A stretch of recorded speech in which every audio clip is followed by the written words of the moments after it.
قال الله تعالى في كلامه المجيد والفرقانه الحميد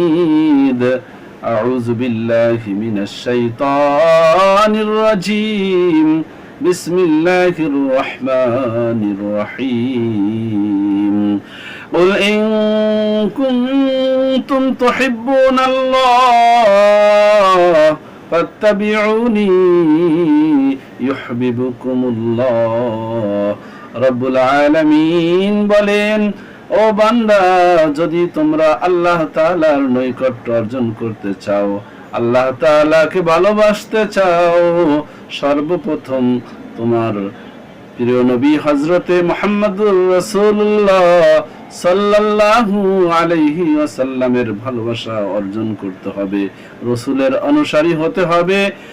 এই আয়াত দ্বারা প্রমাণিত হয় আল্লাহ তাআলার নৈকট্য অর্জন করার প্রথমত মাধ্যম হচ্ছে প্রিয় নবী হযরতে মুহাম্মদুর রাসূলুল্লাহ সাল্লাল্লাহু আলাইহি ওয়াসাল্লামের ভালোবাসা অর্জন করা।